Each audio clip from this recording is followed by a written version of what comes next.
मैं अयोध्या हूं। आज के भाग में सुनिए शिलान्यास की राजीव की सलाह के खिलाफ अड़ गए नारायण दत्त तिवारी। लेखक हैं दैनिक भास्कर के नेशनल एडिटर नवनीत गुर्जर। एक तरफ शिला यात्राएं चल रही थी, दूसरी तरफ केंद्र सरकार शिलान्यास की तमाम अड़चनें दूर करने में लगी थी। लेकिन उत्तर प्रदेश के तत्कालीन मुख्यमंत्री नारायण दत्त तिवारी शिलान्यास के लिए तैयार नहीं थे।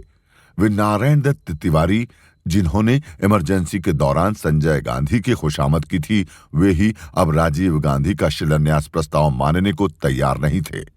प्रधानमंत्री ने तिवारी को मनाने के लिए 8 नवंबर को गृहमंत्री बूटा सिंह को लखनऊ भेजा। उधर बाबरी एक्शन कमेटी के लोग शिलान्यास की जमीन को विवादित बता रहे थे। कहा जा रहा था कि वो कब्रिस्तान की जमीन है। देवराहा बाबा ने साफ कह दिया था कि शिलान्यास की जगह किसी हाल में भी बदलनी नहीं चाहिए। चुनाव की घोषणा पहले ही हो चुकी थी। शिलान्यास कार्यक्रम से आह्लादित प्रधानमंत्री ने मार्च में होने वाले चुनाव नवंबर के आखिरी में ही तय करवा दिए थे। तिवारी के हट के लिए कोई जगह नहीं बची थी। आखिरकार सरकार ने हलफनामा दिया और तय हुआ कि फैजाबाद के जिलाधिकारी शिलान्यास वाली जमीन को गैर विवादित घोषित करेंगे। आखिर 10 नवंबर को 1:40 पर उत्तरा भाद्रपद नक्षत्र में शिलान्यास हो गया। बिहार के एक व्यक्ति कामेश्वर चौपाल के हाथों पहली शिला रखी गई। ये पहली शिला 56 यज्ञों की भस्मों से बनी थी।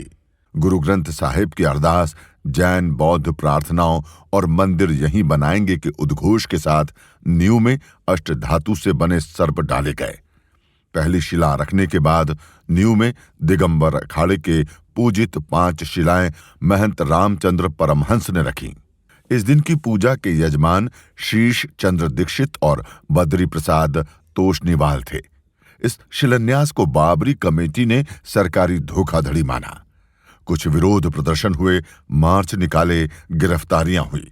बाद में उलेमाओं और बाबरी मस्जिद संघर्ष समिति के नेताओं ने कहा कि मस्जिद सुरक्षित है और शिलान्यास कब्रिस्तान पर हुआ है, इसलिए कुर्बानियों की जरूरत नहीं है। मामला शांत हुआ और शिलान्यास को भुनाने की गरज से राजीव गांधी ने चुनाव प्रचार के लिए अपनी पहली सभा अयोध्या में ही की। राजीव गांधी का ये अच्छा राजनीतिक कदम था, लेकिन कांग्रेस के उनके अपने साथियों ने इसे उतना ही खराब बना दिया। चुनाव परिणाम भी तब वैसे ही आए। आज के अंक में इतना ही। कल सुनिए शिलान्यास के बाद लोकसभा चुनाव में क्या हुआ।